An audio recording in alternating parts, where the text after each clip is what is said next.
Another great show today. Too much show today. We've got Jim Brewer first up. He's going to spend about a half hour with us here. Of course, everyone knows Jim from SNL. He's a comedian.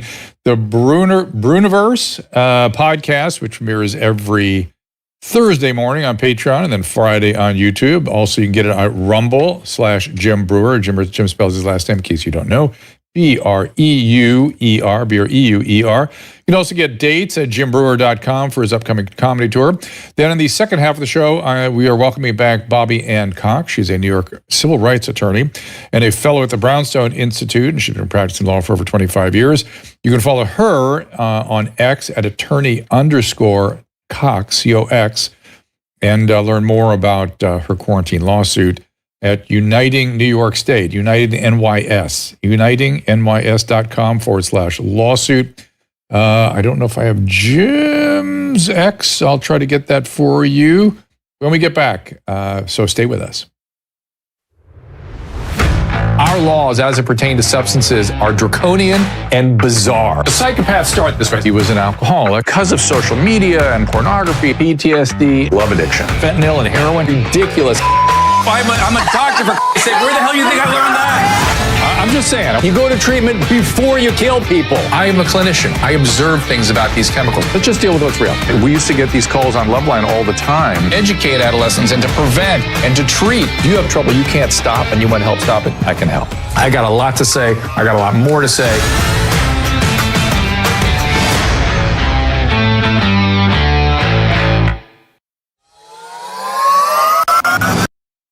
Valentine's Day is around the corner, so it is time to look your absolute best. Our friends at Genucell are celebrating Valentine's Day with a special gift just for you. From now until Valentine's Day, get a limited time gift of beauty box free with your order at Genucell.com/Drew. Each beauty box has 2 of Genucell's top sellers for you to give a try. It's absolutely free. And right now, save over 60% off all of our favorite Genucell products with one of our customized skincare packages. I know I'm a snob about the products I use on my face.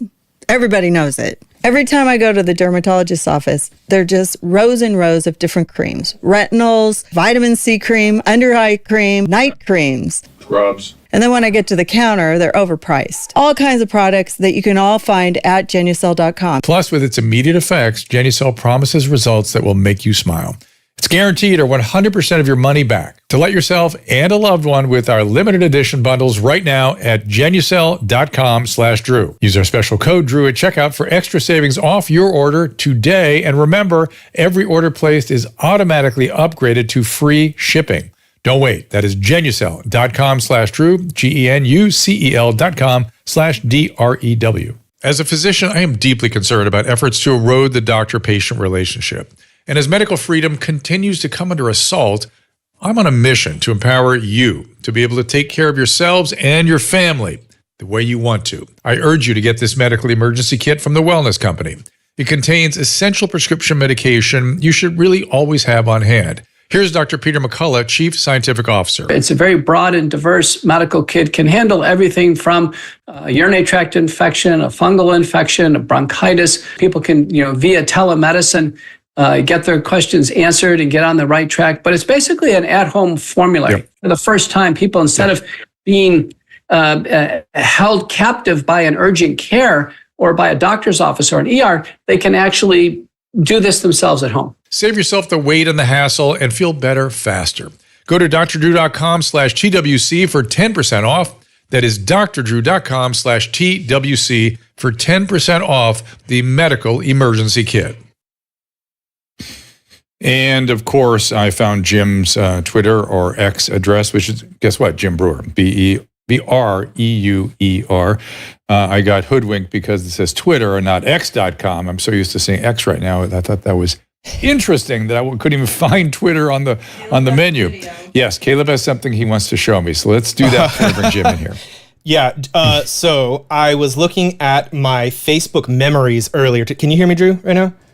I do. Yeah. Oh, yeah. Yeah, I was looking at my Facebook memories, and I realized that today is January 30th of 2014, and I found this video. 2024 last I checked. 2024. What I'm saying today is January 30th of 2014 is when this happened. Our series Hooked on Social Media continues. I'm gonna be on TV with Dr. Drew, the doctor your doctor wants to be when your doctor grows up. Let's get started. I do love that guy. There he is right now joining us, Caleb Nation. We just saw him on his own YouTube channel, which is Host Caleb Nation. Do that face for me, Caleb. My weird face? Yeah. Just to get it done. Okay. It's been seen over 100 million times in like 5 different music videos, because every time I'm in a music video, they want me to do that face. I actually made that video probably like 3 or 4 years ago. As you can see, I have the Justin Bieber hair back then. Now I kind of do the more like the One Direction hair thing going up now. There are 2 minutes. 2 minutes. And when I say we're out of time, we are out of time. Yes, sir, Dr. Drew.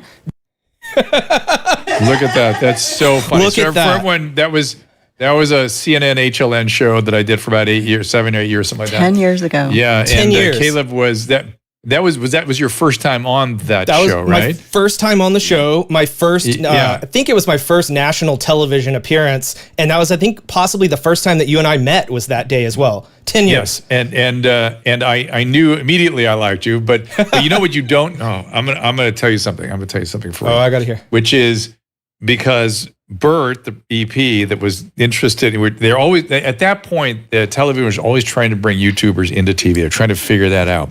And we had a whole bunch of them come through, including you. And nobody could make that transition, but you did. You could. You did it. That's why we kept bringing you back. We're like, get the Caleb guy back. He's fine. He's good. We can get him in here. I was like, call me anytime, day or night. I love it. Glozell almost did. Almost did. I mean, she was okay. But Caleb, you were really very, very good. So we brought you back. So much fun. And then it's like, I don't know if people know, like, I'll tell the long story a different time, but the short story of how I started working with you is that after I was on your HLN show, then I was on Susan's Calling Out with Susan Penske show. And then I heard her after they had recorded the podcast. It was my wife and I were on there. And I heard her say, oh, we're having so much trouble with Drew's website. I can't get this thing fixed and this thing fixed. And I just told Susan, hey, well, I know how to fix it. Just like I can do this. It takes me 2 minutes because I was doing websites back then. A minute later, I have the passwords to drdrew.com emailed to me right away. You guys had no idea who I was. I did not waste any time. Don't waste any time. Took over drdrew.com, and then I kept working with you and working with you. And Calling Out like, with Susan Penske. And that one, redid the website. And then I was like, we got to do a live stream show. And the rest is history. Yep. And the rest is history. We've been doing podcasts for 10 years. In the great Jim Brewer. Speaking of podcasts, here's another great podcaster. Bruniverse. And Jim, if you like my passwords and all my profile, I'll just hand. My wife will hand it over to you. I don't know about me, but Susan clearly hands it over to people. Caleb never gave it back. I can't get it now. So let's start with your podcast. You can get it on Thursday on Patreon, and then Friday on YouTube, and of course on Rumble /Jim Brewer. What's going on this week on Bruniverse? Well, every week is a little. This week I had this guy John Lackey, who he's a Boston filmmaker, and he had a very serious addiction, and typical story. No father. When the father's not in the picture, something goes down. He said he was wasted, started drinking, I think by 3rd grade or something like that, or something. Oh, wow. So long story short, he got addicted to heroin and all these other things, and then beat it. And so now he's all about going out there, making films, the prevention of it all. And it was a pretty heavy story. And the reason why he wanted to come on with his thick Boston accent, he goes, Brewer, I worked at the Comedy Connection, and I helped bring your father back to his home hotel room because he was wasted. You were the kindest guy I ever met in the business, and I just, it'd be amazing to. So it's kind of a full circle. We started with that moment in time where I did remember it was probably 2007 or 8 around there. And my dad was older and I was bringing him around, and I told everyone at the club back then, I was playing I was playing clubs still. And I said, don't give my father any booze. We got to hop on a tour bus and I got to drive 7 hours. I can't have an 83-year-old man wasted going 80 miles an hour down the freeway, and I got to get up every 15 minutes to help him go to the bathroom. Well, oh boy. Yes. Oh boy. Show's over, and we're dragging my father down the stairs. So that's who's on this week. Every week is different. Once in a while, I'll have comedians. I did a lot. I'm going away for a month, so this month we had, some serious. That sounds some serious topics. Sounds ominous. I'm going away. Where are you going, dude? I'm going away for a month. I'll be away. Yeah, I know it does sound like I'm going away, but I'm going on vacation literally for the entire month of February. I'm going to. Wow. I go to Tanzania a lot. I'm going to Jamaica for a wedding. Going to spend some time there, but I can't wait to go to Tanzania. It'll be my 3rd or 4th time there. I love going there. So to that point, I find myself fantasizing about fleeing from this country, and particularly from this state, all the time now. It actually, not but because of anything specific, just because so many things are disturbing and upsetting. I keep feeling like I should have some sort of exit plan or strategy or getaway something, because things are truly out of control in so many ways. What do you think about that? They really are. I did a tour out there maybe 2-3 months ago, and until you see it, first of all, just the gas. I performed, I think I was in like Alabama and Mississippi. Gas was $2.60. $2.60. I go to California, you're on the ocean. They can bring you gas it was $5 and change. The reason, the reason is they will not allow them. This is typical. No. They tell you it's the oil companies gouging you. They leave off the $1.50 tax that we tag on to everything. So about $1.50 tax, and the tax goes to homeless, which is the number one priority for our governor. And look at what a great job he's done. Look at how much of that money has gone to good use. So total waste, but $1.50 of it is that. The other is they're not permitted to develop more refineries. So we're so far from all the refineries, and we have like 2 in the whole state, that we can't refine enough oil. So the supply is completely choked, and that raises the price. And of course, no one tells anybody that, but that is the reason. Well, you got to give him credit. He did clear the homelessness in San Francisco, and now we know all you have to do is bring over the Chinese leader, and perhaps he can clear all homelessness. That was Jim, quite the move. No, Jim, I have not planned. Maybe if you declared yourself a communist leader or of some type, and maybe on your behalf we could get everything cleared up, because he clearly has great affection for communist leaders. Well, isn't that? I mean, don't you think when you look at all this, it clearly is being done on purpose? I mean, it's blatantly obvious. But what I've also noticed is, in this era that where people waking up or doing more, going in the rabbit hole, it makes zero sense. It's almost like, hey, we're gonna let the country go, but we're gonna do it very slowly. And by the time it's done, you're not even going to know it happened. You're going to have, it's purposely driving you out of the state. But what blows my mind more than anything, your state is 90% red.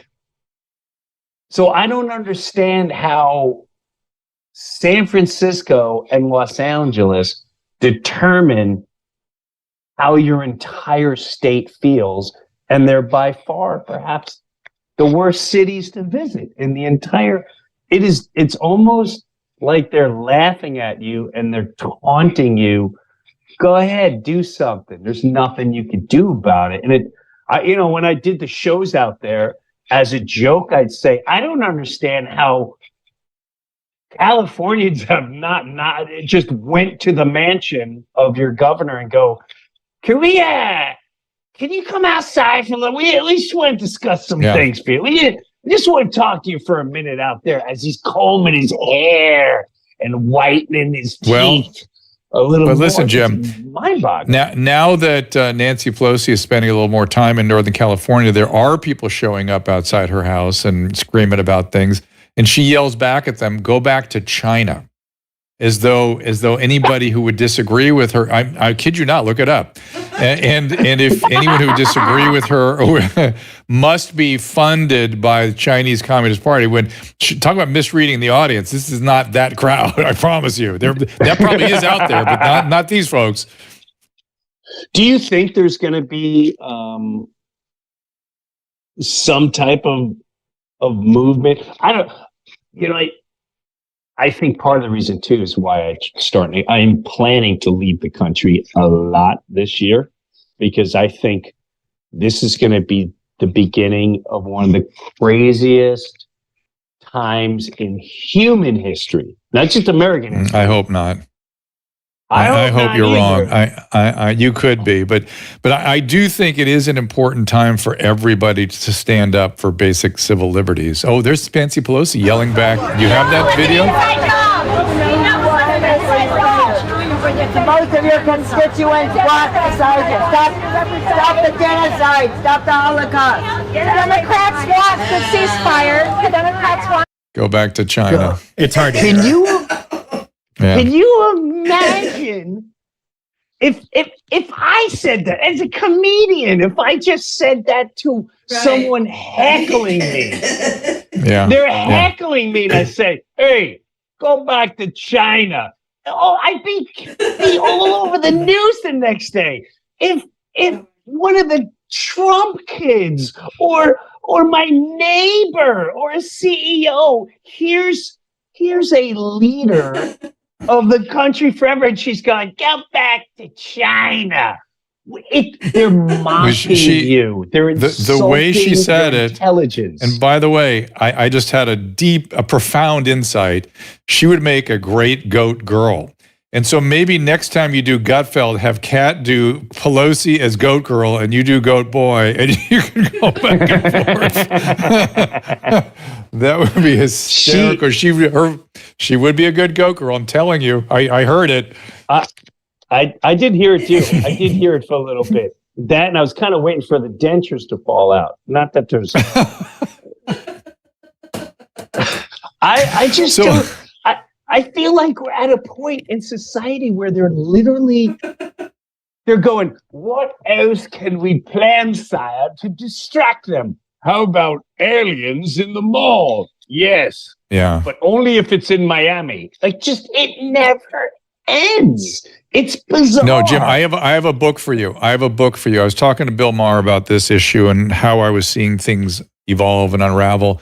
And he goes, I just read a book. It's called Cynical Theory. I think it's called. Susan, look that up. Caleb, look that up. Cynical Theories. And I've read it twice now. It impressed the hell out of me. I've been devouring it. I recommend you read it because it is how you're trying to make sense of these things that seem impossible. And our brains naturally assume there must be some sinister or something behind it, but it's much more complicated, as most things in life are. And it really goes back to post-structuralism and how they have captured academia and captured language, and Noam Chomsky and his bullshit have all been embraced. And the rest of the world laughs at us for this. There it is, Cynical Theories. And two British, one of them's a physicist, brilliant writers. And the point is, the French laugh at us. They're like, you're preoccupied with philosophers that we dispensed with 75, nearly 100 years ago, and you're allowing these guys that we dispense as useless and wrong, demonstrably wrong, as the guiding principle for your philosophical foundation of your politics and your economic. I mean, this is bad times. So it goes through that very carefully. Well, I think. Listen, I'm dumb as a rock, but when I don't think so.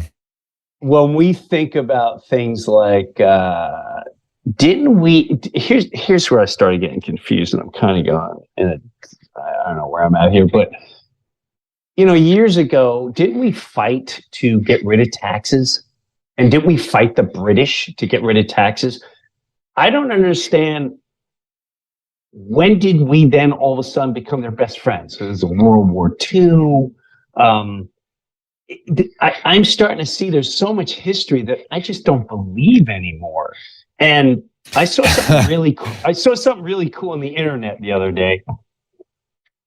It was a guy. It was a professor, and he showed a blue circle and a red circle. It was a and yep. He said, and it said, this is how easy it is to manipulate people. And the blue circle and I think it was an orange circle, whatever the other color was. He goes, one of these circles is larger than the other. And I said, my instinct said, no, they're the same size. But he said, no, one of these is larger. And he had the entire classroom voting on who thinks the blue is larger. And then as I was looking, I went, you know what? The blue is a little larger. And then he revealed, no, they're the same. But I got all of you to vote, and I got all of you to go against your natural instinct.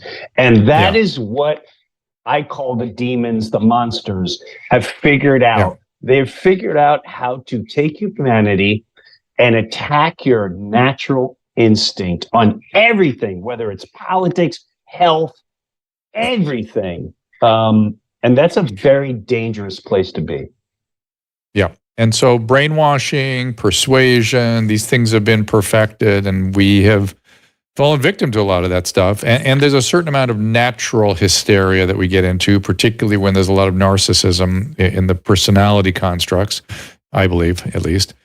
And, I know you've been very critical of lockdowns in particular, but it is just so astonishing that things like 6 feet, which was 6 feet distancing, which was something that was invented out of thin air, and the whole world did it.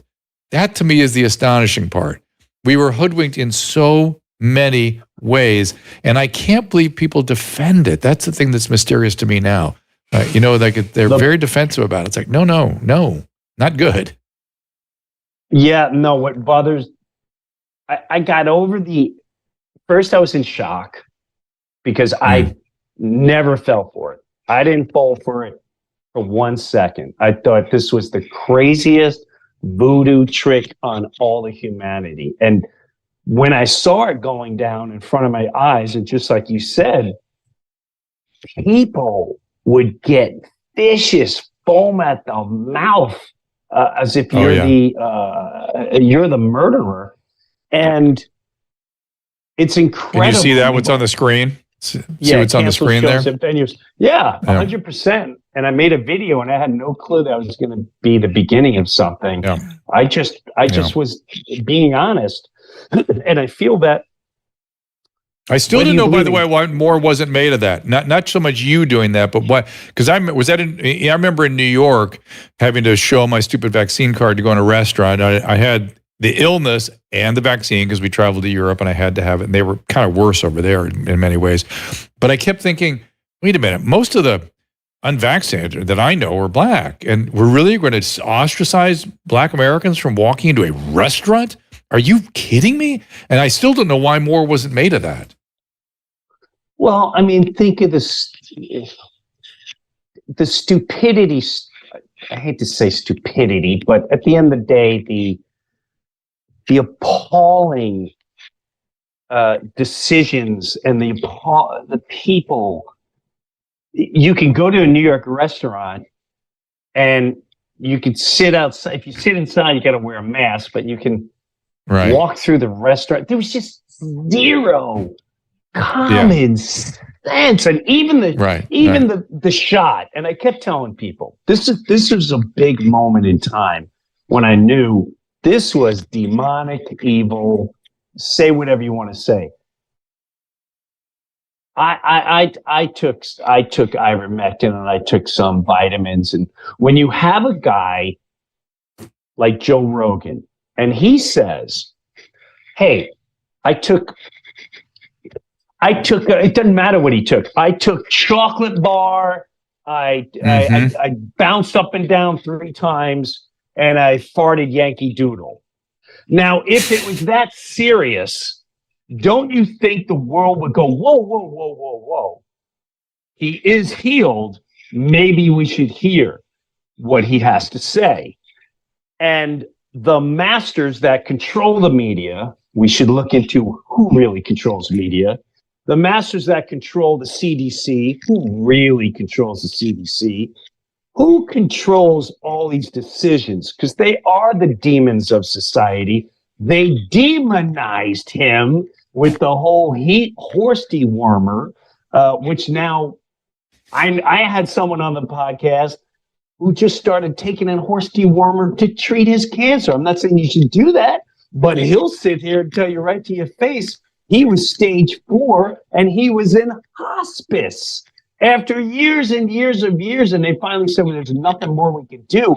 And he goes to Tractor Supply. I went, what? And he takes a scoop of whatever, the Bendezes, I don't know the name of it. And it makes you wonder, the people that have been running all of this, they're the ones I'd like to see people showing up at the homes and the actual. I don't want to see the speaker of the CDC. I want to see the entire panel. I want to see every decision maker. I want to see every newscaster. I want to see everyone who wrote the script for the news. I want to see every top level doctor that insists on it. Let's see their faces out in the public nonstop every day, because they're the ones that went out of their way to destroy society, in my opinion, in a vicious, demonic, pure evil manner. They knew what they were doing. I don't care what anyone says. They knew exactly what they were doing. Well, I'll refer you to a guy named Mark Chankisi, again, another former physicist who's now a social psychologist, who studies this. And he has, another good construct of how these things happen. And he said, social evil is always done in the name of doing good. Always. No matter what genocide or what insanity or what not, whatever, always in the name of doing good. That's one aspect of it. What was the other thing? Oh, and the other thing about Joe Rogan that was even more offensive to me is he said, what Joe said was, here's what my doctor did for me. Okay. And whatever his doctor, he and his doctor did together is nobody's damn business. Nobody's. That is between the two of them only. And not only is it none of your business, you have no business even knowing what they did. And Jim, one of the really interesting things was people reacted to the ivermectin like that was not the interesting thing. He gave him 2 NAD infusions. That was way outside the usual recommendations, and that was really interesting. Right. And I told Joe that, and he said, yeah, and I think it helped me, because he also got monoclonal antibodies, and that really helped, of course. But NAD infusions, well, that was craziness, and nobody picked that up, because they don't know. They were just in hysteria about certain words. It was just like nothing I'd ever seen. Yeah, and people have to get aware, because something tells me that was the first big test. I don't know what they're going to try in the next go around. It may not even be health-wise. It could be a whole, I don't know. Yeah. Well, let me ask. I promise to let you go at the. I'll promise let you go at the bottom of the hour, but I don't think people will fall for stuff quite so easily. So what do you want people to do next time something challenges their civil liberties, frankly, that tries to come after them in the name of something? What do you want people to do? Well, here's what I honestly say. Listen, I am a believer of higher energy, God, whatever. We've been designed to use an instinct. It is a superpower. We are superpowers. Mm-hmm. And we've been taught not to believe that. You know when something's wrong with your body. You know when something's off mentally, physically, spiritually. We are designed. Listen to your instinct, because people love experts. They love scientists. They put on a lab coat and you believe them. Stop believing everything you see. There are false idols. I never understood that phrase of false idols. Your pop star is a false idol. Your ball player is a false idol. Your government's a false idol. They're false idols. Only you have the answers within. Trust them and be fearless while everyone else panics and everyone else wants to run in a frenzy. Be fearless, because that's when the warriors will rise and we will conquer. And tune into Bruniverse on Friday or Thursday if you want to go on Patreon. And yeah, I think it comes Saturday. I think we start releasing Saturday, but it doesn't matter. All right, fair enough. But whatever it is, follow Jim. Jim, great to see you. It's been a minute. I promise I'll let you go right now. Yeah, you too. Thank and you good luck so with everything. much. And of course, I'll see you when I get out. We're all big fans. Okay, man. Thank you. And I'll also maybe see you in New York. The next time I do Gutfeld, I'll check in with you, see if you're over there. Okay, so what we will do is take a little break, and then we're going to welcome our next guest back, Bobby Anne Cox. As I said, she's a civil rights attorney, so we're going to get a little more of the weeds of this topic of protecting civil rights. She's a fellow at the Brownstone Institute, been practicing law for a long time. You can follow her on X at attorney_Cox, COX. And let's see what else. One of the things she's fighting is the isolation and quarantine procedures that the governor is stepping up. Some of this stuff is mind-boggling, so I can't wait to get into it with her, so don't go away. We'll be right back after this. Well, most of my career I've been urging people to kick habits, change habits. Well, this time I'd like to suggest getting into the habit of adding Paleo Valley grass-fed bone broth protein to your daily nutrition regimen. Here's CEO Autumn Smith. It's made from cows with 100% grass-fed and finished, and bones. They're bones rather than the hide. Most bone broth or collagen powders are made from hides or hooves, but ours is actually made from the bone because it'll contain additional nutrients. Bone broth is a way to bring back those nutrients, those minerals, and there's glucosaminoglycans, and then there's collagen, which helps us prevent wrinkles and joint pain and actually heals our gut. There's gelatin, and there's just all of these ingredients that the modern diet has kind of left by the wayside. Susan and I have been mixing the chocolate-flavored bone broth literally into our coffee every morning for months, and we've noticed a difference in our energy, appearance of our hair, skin, nails. Susan's particularly very happy with this. The bioavailable protein also helps us feel satiated. That's the part I'm happy with. Paleo Valley bone broth also comes in vanilla and pure, unflavored, and can easily be added to your coffee, smoothies, yogurt. Go to drdrew.com/paleo, Paleo, for 15% off your first order. Again, that is drdrew.com/paleo. Are you one of the millions of American women and men dealing with premature hair thinning and hair loss? Or maybe you're scared about inheriting that thinning look because it runs in your family? Start 2024 with a real solution that delivers results without the harsh side effects or unwanted chemicals and no need for prescription. Provia uses a safe natural ingredient, Procapil, to effectively target the three main causes of premature hair thinning and hair loss. By supporting healthy scalp circulation, the delivery of nourishing nutrients, and healthy hair follicle anchoring to your scalp, Provia guarantees more hair on your head than in the shower or on your comb. Right now, new customers save over 50% plus free shipping. Every introductory package includes a full 60-day supply of Provia serum for daily use, plus the Provia Super Concentrate for faster, more noticeable results. Don't wait. Order now to save an extra 10% and get free shipping at proviahair.com/Drew. That's PROVIAHAIR, proviahair.com/DREW. We all know the value of a good night's sleep. We feel better, look better, have more energy to spare, but you could be missing out on all of those benefits if you're sleeping on sheets that are too hot or too cold or just plain uncomfortable. I have the solution. Cozy Earth bedding. Cozy Earth is the softest and most comfortable sheets, blankets, loungewear, and more. They use premium viscose from highly sustainable bamboo, and we sleep in them regularly. I wear their t-shirts. Susan wears their pajamas. Cozy Earth bedding comes with a 100-night sleep trial, which means you have up to 100 nights to sleep on them, wash them, try them out. If you're not in love, just return them within 100 days for a full refund. Susan and I love them. In fact, we have Cozy Earth sheets on our bed right now, and they made a huge difference in our sleep. If you've never tried Cozy Earth, we have some awesome news. You can save up to 35% off Cozy Earth right now. But hurry, this offer will not last. Go to CozyEarth.com, enter my promo code Drew at checkout for up to 35% off on your first order. That is CozyEarth.com, promo code Drew, CozyEarth, CozyEarth.com, code DREW.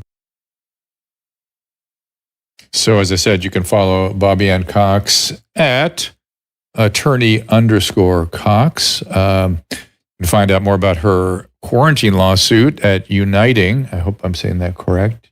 Uniting, NYS.com /lawsuit. And her law firm is CoxLawyers.com. Please welcome Bobby Anne. Bobby Anne, welcome.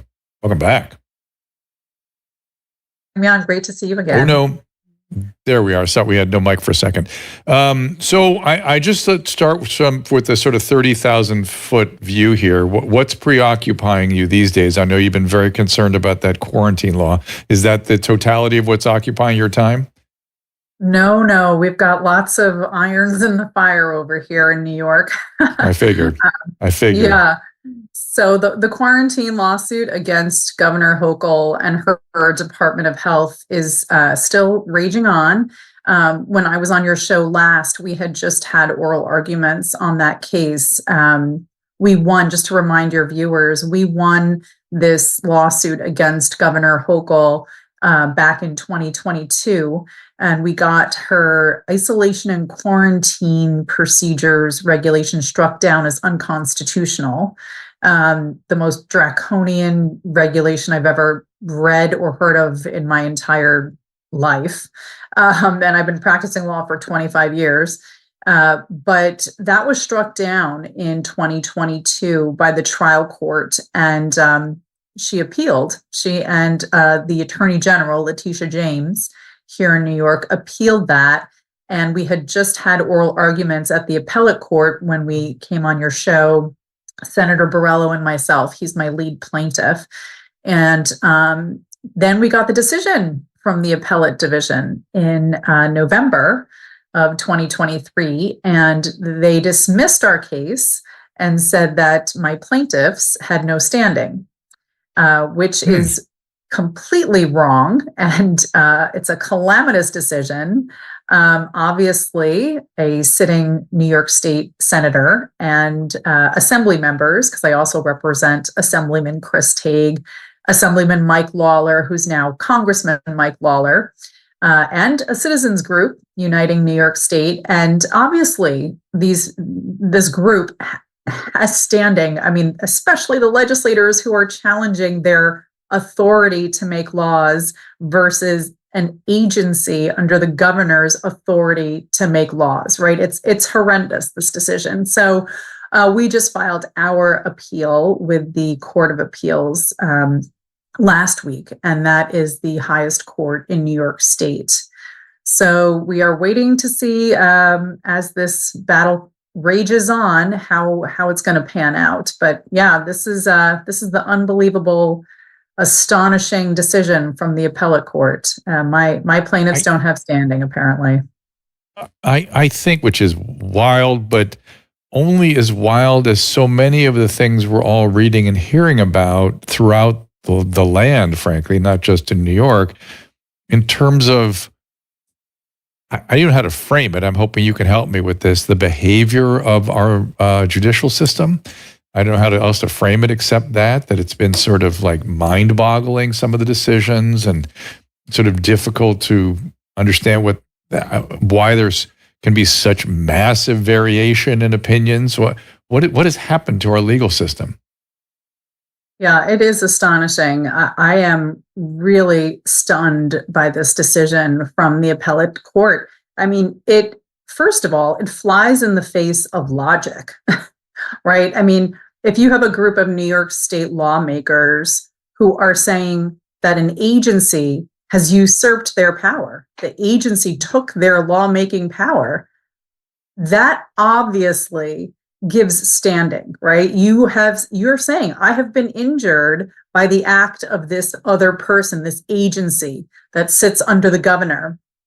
Obviously, you have the right to bring a case in a court of law to ask them to settle the dispute. And our trial court judge acknowledged that, right? The trial court judge ruled on the case. He said, yeah, he didn't even talk about standing. Of course we have standing. He was talking about the actual merits of the case. This regulation would allow, if they reissue it, because now the Department of Health is free to reissue this regulation if they want, thanks to this horrible decision.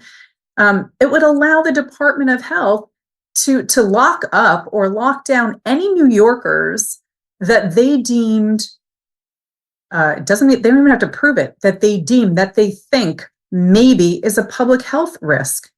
So if they don't have to prove you're actually sick, the regulation didn't say that they had to give any notice, so they could just knock on your door and issue you an isolation or a quarantine order. They could lock you down in your house, but they could also take you from your house and put you into a facility of their choosing where you have no say where you go. You have no say how long you stay there. They could tell you how long you stay there. No restrictions, days, months, weeks. I mean, I get it. It's a draconian. But I want to go back around on the attorneys. I'm sometimes hearing lawyers, and the judges. I'm sometimes hearing lawyers say things like, well, these judges, they're just people too. They read the same papers and watch the same news and they watch whatever. And have the judges in this country been captured with a hysteria, a mass formation or something? A lot of them where they really have lost their ability to make good judgment. I'm really struggling with how they could say some of the things and do some of the things they do. And if you were hysterical, if you believed you were, that you were preventing that this was necessary to prevent the death of millions of people, and why wouldn't you? The kind of weird hysteria that people were in during COVID, if you still had that, you'd make some terrible decisions. There'd be no risk reward in any of your decisions at all. Yeah, and here's the thing. In New York State, it's not the same in every state. Each state has their own state court system, and the state decides how their court system is run.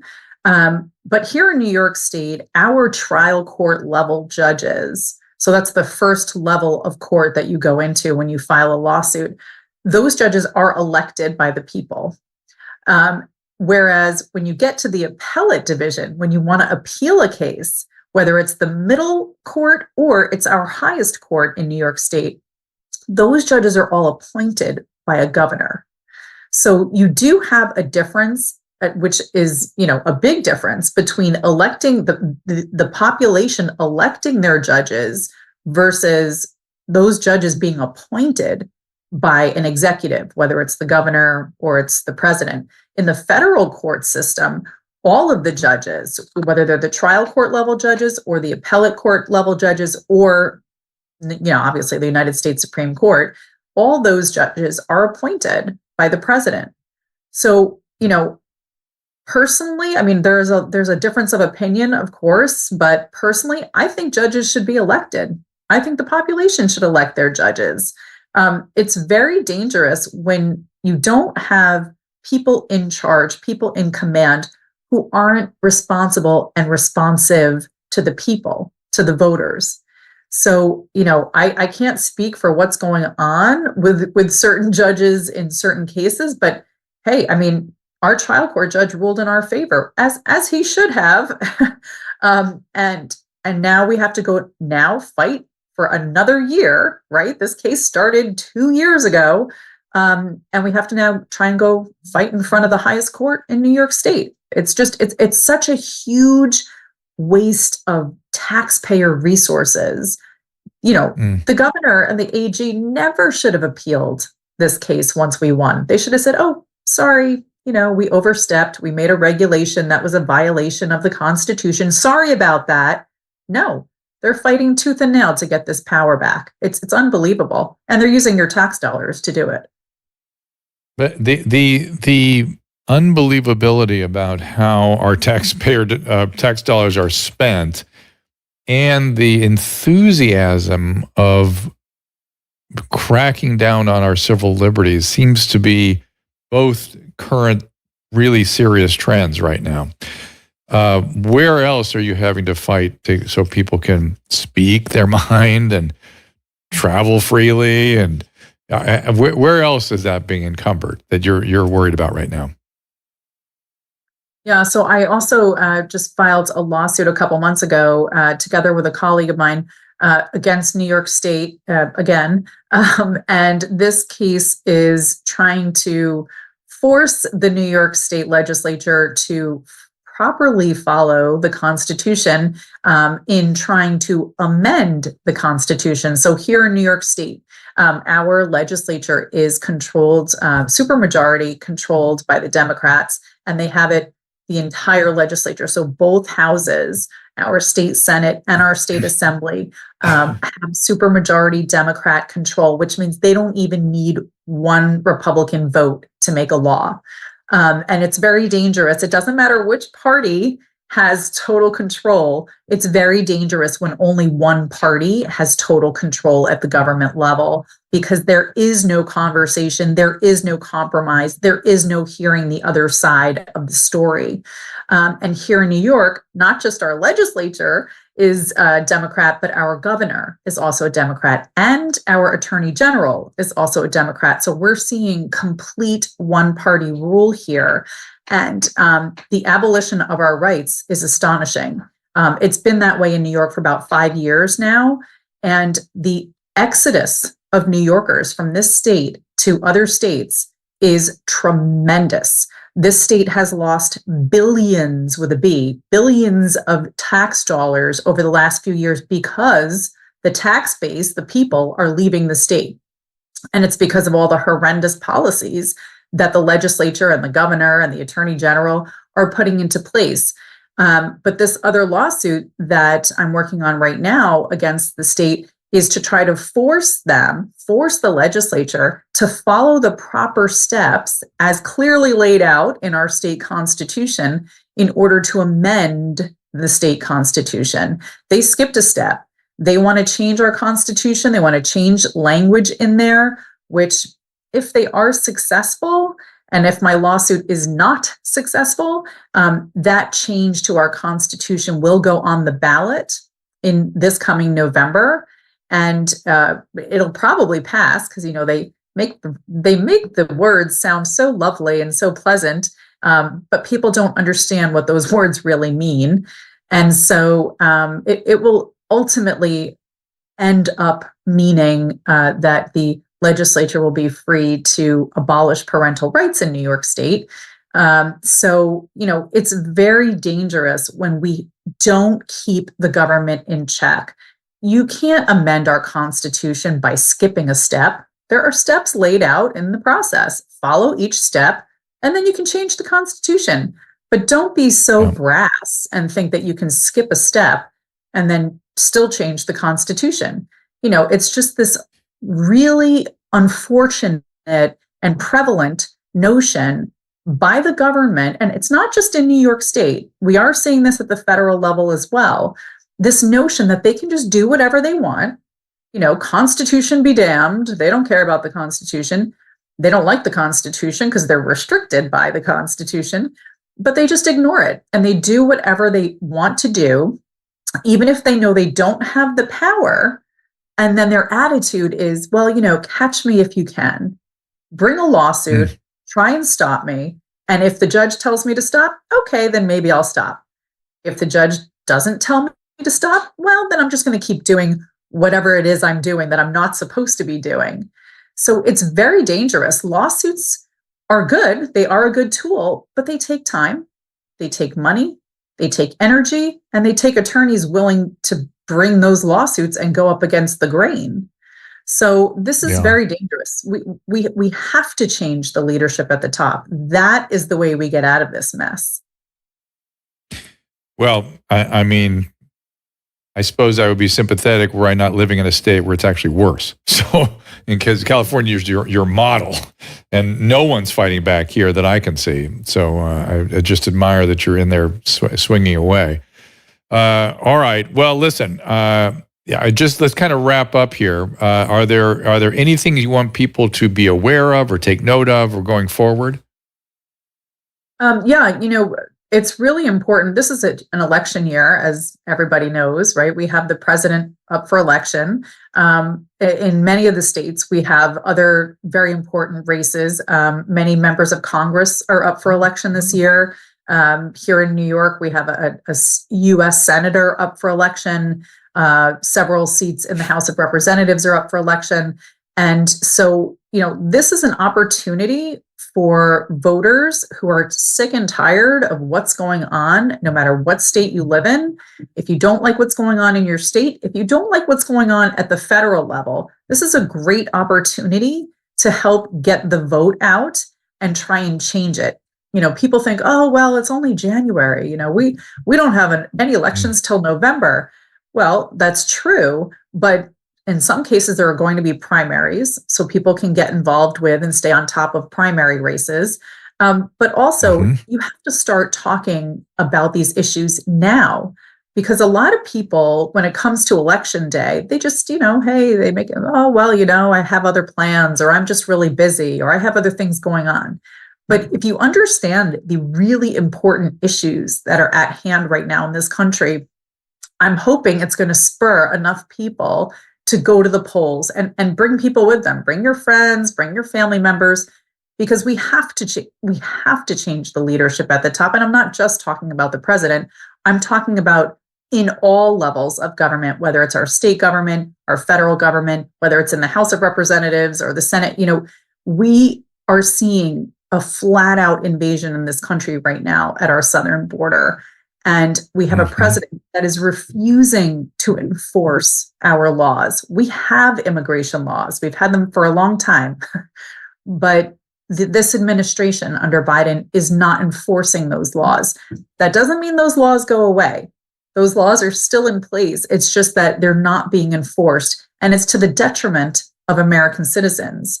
It is an unsafe situation, because you're seeing unvetted people come across that border. We don't know who they are. We don't know if they're carrying diseases. We don't know if they have bad intentions. And I just saw a report that something like 169, I believe is the number, 169 people on the terrorist watch list were stopped from coming into the country. They were trying to come through illegally, come through the southern border in just 2023 alone. So, we really have a problem here. We don't have any sort of national security, and that is so dangerous. And, people ask me all the time, why are we sending $113 billion with a B, $billion to secure the borders of Ukraine, for example, but we're not spending any money to secure our borders?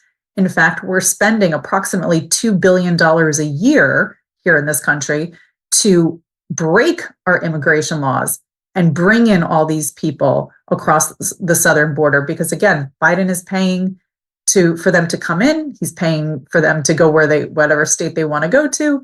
He's paying for their food and their housing. Well, I say we are paying for it. It's our tax dollars. So it's a very dangerous situation. And, asylum seekers, absolutely. Are we a nation of immigrants? Absolutely. But you have laws for a reason, and we have to follow the laws, because otherwise we're putting Americans at risk. So yeah, this is a hugely important year. We really do need people to get involved and understand what's going on at a federal level, at a state level. Otherwise, we're going to have a really big problem when our resources are no longer there, when our voices are no longer being heard. New York City, this isn't the state of New York, but New York City passed an ordinance a couple years ago allowing non-citizens to vote in the New York City elections. That was challenged in law, in a court of law. That was struck down. But do you know that Mayor Adams in New York City is appealing that decision? Why would you be doing that? And put two and two together. He's declared, it's a sanctuary city. They're bringing in hundreds of thousands of unvetted, illegal migrants across the southern border, shipping them into New York City, and he's fighting to get them the right to vote. It's unbelievable. People really do. I get frustrated because I feel like not a lot of Americans know what's going on. And that's a huge problem. It's a huge problem. If you don't know what's happening around you, and if you don't know what your rights are, then you can't stick up for yourself. So, that's why I really appreciate coming on your show, talking about these topics, trying to get people to understand what's going on and to understand what their rights are. We have a lot of, we have a lack of teaching of the Constitution. There are no more civics classes taught in our schools. They've stopped teaching cursive in our schools. They're doing these things on purpose because they don't want people to understand what their rights are. They don't want you to read the Constitution, the Declaration of Independence, which are written in cursive. They don't want you to know what your rights are because they don't want you to enforce your rights. It's very dangerous. It's very dangerous. And only the people can turn this around by getting educated, staying involved, and being engaged. Really, I can't stress enough how important that is. Otherwise, we're going to lose this country. It's not going to be the country that you and I grew up in. That is for sure. Bobby Anne, appreciate it. I'm glad you're here to send out that warning, and hopefully people will take heed and go to the ballot box when the time comes, and also stand up and express themselves. It is also a time for discourse and honesty, and not cowing to the pressures that are out there against your liberties, particularly your speech liberties. It's time to speak up if you have an opinion, and discourse. That's how you learn. It's how people figure things out, is together. So, Bobby Anne Cox, thank you so much for joining us. Yes, thank you for having me on. I appreciate it. You bet. You can find her at attorney_Cox on X. And I'm going to take a couple questions. Oh, Susan, you got a comment. I was just thinking about how we were in Miami and also in Orlando this week, and how everybody's so happy down there. So we always say Florida people are just super happy down there. We're at the Podcast Hall of Fame giving Adam his award, which I forgot to take to him today, which is great. And Caleb was saying earlier that he's been with us for 10 years. I can't believe we've been doing podcasts for 10 years. It was crazy. Well, we didn't start with podcasts right away. I mean, he did the website for a few years before we did. I was already doing one. But what's that, Caleb? Well, yeah, you guys were doing podcasts before, but you just didn't do the live stream video stuff, like turning it into a whole show. No. That was the new thing. Right. And that hasn't been going a full 10 years. Well, I did Facebook Live, though. Remember that? I put up a cam with my phone, and I in the put playroom. it up on Facebook. It was so bad. Wayne's World. It was so bad. My Wayne's World couch and my psychic mediums, and then we had This Life with Bob, and that was a good show. And then we had Weekly Infusion, and we did Bruce, the Swole Patrol, Dr. Bruce, and then Caleb came in and Catherwood, cleaned everything up. We had a guy running the podcast, but Caleb was I had no idea he could run the VMix. I was like so excited when he says, I can do this. And remember, you wanted to put this on Twitch to begin with. Yeah, you wanted $1 million contract. That was the original idea. And then, Twitch dropped the ball on that. They could have had an exclusive here. It's so funny. Well, and we didn't know about things like Rumble and whatnot. Yeah, but it was so weird because I was thinking how long have we been doing this? And what's really strange is that this was my baby with the whole podcast thing. And nobody told me what I had to do or not do. I had a free country. And Drew was on CNN, and we couldn't have a sponsor. We never had a sponsor before because what Susan is also saying is that we were at the podcast awards, met lots of different lovely people who do podcasting, and Susan didn't realize how much she knew about podcasting and streaming until she started describing what we've been doing. They asked you a question. He goes, I don't know, ask her. But it's just really interesting to see where we've come in. I mean, there were so many podcasters there, and they had all different things, and everybody's very creative, and they they do what they love, and some of them make money, some of them don't. And pretty much everybody's getting screwed by the advertising agencies that they work for, and we had a lot in common there. But Caleb, your hair Back 10 years ago. It's so funny. I forgot you had all that hair. It was my wife. It weighed more than you did. Oh yeah, it was because whenever I first started dating my wife, I had Justin Bieber hair like all the way down into my eyes, and she quickly cleaned me up. It's like she came in and she got me a haircut, and like it was pretty much within a week of us dating. I asked, look, this is a common theme, I guess, guys. I was like, I can't be dating you with your website looking that bad. Give me your... So she gave me all the logins and I redesigned her website. That was my love language to my wife when we were dating is give me all your logins and I'll fix your website, dear. That's how you know you love. You were... Yeah, I remember having a meeting with Howard Lapidus at HLN and when he's like, I don't know what to do with this shit. Like, Susan does a website and podcasts. Like, I don't know. Caleb's a good guy to talk to. And I was like, yeah. Remember that meeting? You weren't there. I was there. Oh, she was. No. Susan was. Was that one of them? Susan was. At that meeting that we went with Howard? Yeah.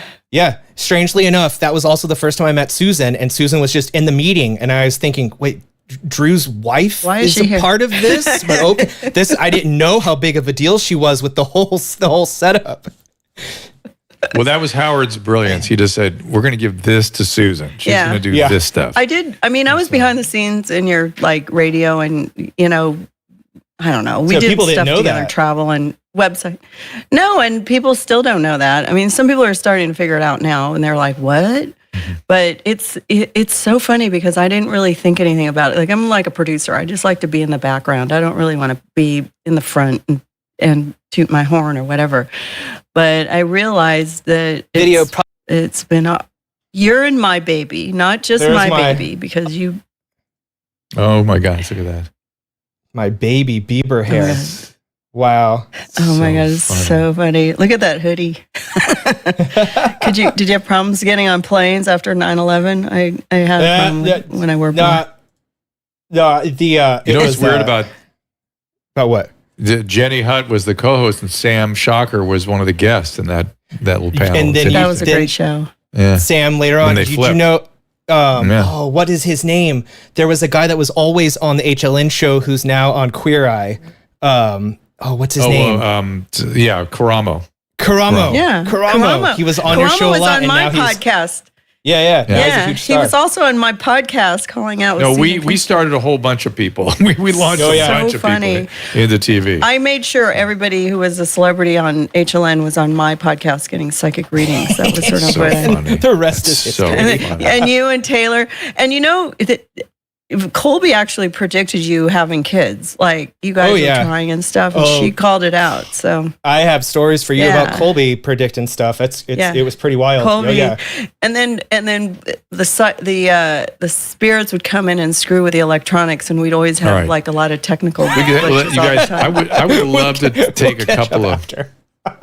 Can I? Yeah, I was gonna say, can I take just a couple of calls before I go? Yeah, do it. Hit it. Yeah. I don't know. I just had to. Gator Nation. This must be somebody from Florida, I'm guessing. And then Josh will get you next. So Drew's mic sounds a little hot, by the way, Caleb. I just want to let you know. Caleb was complaining about the echoing in here, Susan. All right, unmute yourself. There you are. On that. Gator, what's going on there? I can turn it down a little bit. Gator? Hey, Dr. Drew, what's happening? Can't help but comment on Bobby's remarks about New York as a person who's born and raised, lived there for 40 some odd years. Left. You still there? Are you still there? No, fortunately, I'm in a battleground state. So, but my entire family, brothers, sisters, everybody is leaving, and I'm just wondering, like, what your take. I respect your opinion tremendously. What your take is on states like that, states like California. What is the end game? I mean, there's people. This is just my opinion, but I feel we're being attacked by Mexico, the Middle East, China, in the forms of precursors for crystal meth, heroin, everything. And I feel like we're being slowly bled as a country. And I think it's not just happening in New York and California. It's happening in Portland, Oregon. It's happening in Tennessee. It's happening in West Virginia. And I feel like we will not be a world power in 10 to 15 years. And that is heavy and depressing. That could easily be. It's all heavy. Because I live in California, people are fleeing here at an even higher rate than New York. We were in the great state of Florida over the weekend, and we always comment, we go down there, how happy everybody is, how things function, businesses thrive, people are out doing things, socializing. It's like going to a different country.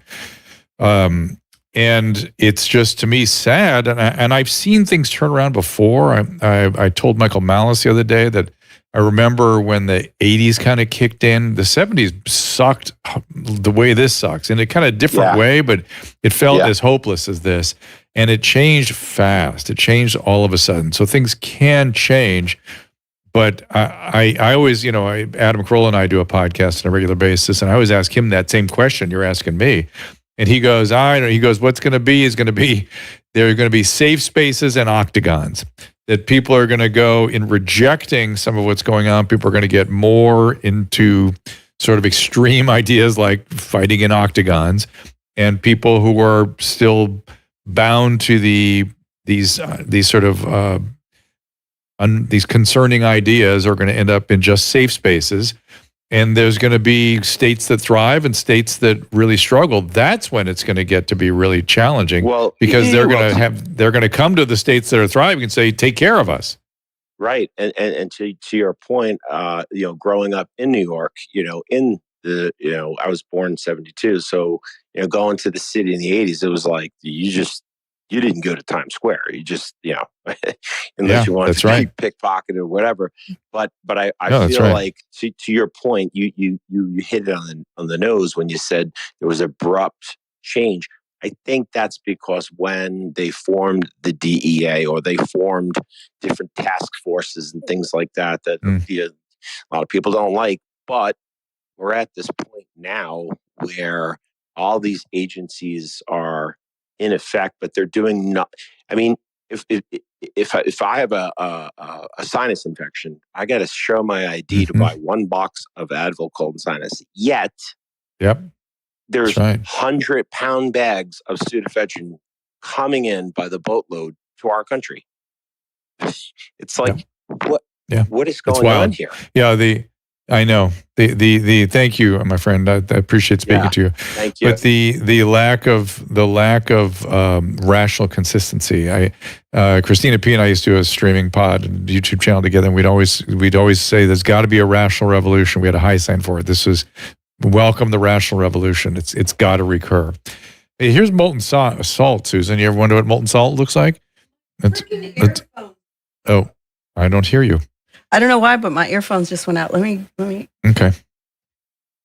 Salt. Good to see you. Talk to you in person. Unmute yourself there. Hello. Hey, how are you, sir? I'm all right. How are you doing? Let me turn you off on the audio over here. There you go. I can't hear you not coming through my headphones. How about now? I apologize. No, it's on my end. It's all the weird echo. It's a weird echo there. Calling in honor of J-Hap. I'll let you go. I can't sort out my Just audio. turn the volume down a little bit and we'll be able to do it. Yeah. Like, just turn it down a little bit. Yes, we did. We don't hear it screaming back at us. Yeah, face the phone away from you. All right, so what's on your mind? Well, I actually very much agree with the previous caller. I went to Dollar General and they're selling, what is this stuff? Dimeth. It's the stuff they make methamphetamines out of. They're selling it for $1. Right. And and that's not a good situation. It's all coming from China. And I think a lot more is coming from China. Yeah. That's about all I have to say. Okay. I appreciate it, sir. Good to hear your voice. It is astonishing what we allow. It's just sort of, there's so much needs to be cleaned up. It's hard to, I please everybody. Voltaire was worried about this. I see Caleb running the credits. We got to run for the exit here, I'm afraid to say. But he was trying to struggle. Voltaire was struggling with all the horrible stuff that was going on in the world. And his traveling partner kept talking about how wonderful everything is, the best of all possible worlds. It's God's will, and it's just an absolute perfection. All the while they were looking at the Lisbon earthquake victims and horrible things wherever they went. And finally he came home and he said, we each need to take care of our garden. Take care of your own family, take care of your own relationships, be healthy, do it in a way that is a model for other people. Remember Kant's first injunction, make your choices in such a way that your actions can be a universal principle. Find some sort of spiritual something, find a purpose, find a way to have a good life. And if we each did that, things would start to move in the right direction, but we have to really start to pay attention. All right, tomorrow, speaking of paying attention, Joseph Ladapo is in here. I love that guy, Larry Elder, Roseanne coming in. We're going to get to El Big Tree. You guys have asked for him. Nikki and Jim Norton are actually coming in studio. You'll love him. Jimmy Dore, Alex Berenson, with Kelly Victory coming back on Valentine's Day. Some of those times. Big Tree. Yeah, I think we're going to shift the times around. Coming up, we have like Adam Carolla coming in here and stuff. And who else? There was somebody else coming on a different time zone or a different time of day. So he was coming at 4, and then somebody else. That's on. Yeah, those we're are in moving March. around the map. So on March 6th, we're at March 6th at 1 p.m. Pacific. It's going to be Dave Rubin. And then on March 12th, that's a Tuesday, that's going to be 4 p.m. Pacific with Adam Carolla. All right. Fair enough. So check Twitter. We always put the times up and there. And you guys make these requests. Or if you're on Locals, you can get it. If you sign up for Locals, we send out an email before every show so you know what time it is. Yeah, subscribe to Locals. Please do that. And, like $7 a month or something. And we, as we said, these are all people you've all been Jim and Nikki Norton looking for. Jim and Nikki, I watch their Instagram. It's on Jim's Instagram. I think that Nikki shows up. They are a riot. I kid you not. And so welcome them both in here. And we will see you all tomorrow at 3 o'clock. And thank you, Emily, for your bookings. Indeed. See you then. Ask Dr. Drew is produced by Caleb Nation and Susan Pinsky. As a reminder, the discussions here are not a substitute for medical care, diagnosis, or treatment. This show is intended for educational and informational purposes only. I am a licensed physician, but I am not a replacement for your personal doctor, and I am not practicing medicine here. Always remember that our understanding of medicine and science is constantly evolving. Though my opinion is based on the information that is available to me today, some of the contents of this show could be outdated in the future. Be sure to check with trusted resources in case any of the information has been updated since this was published. If you or someone you know is in immediate danger, don't call me, call 911. If you're feeling hopeless or suicidal, call the National Suicide Prevention Lifeline at 800-273-8255. You can find more of my recommended organizations and helpful resources at drdrew.com/help.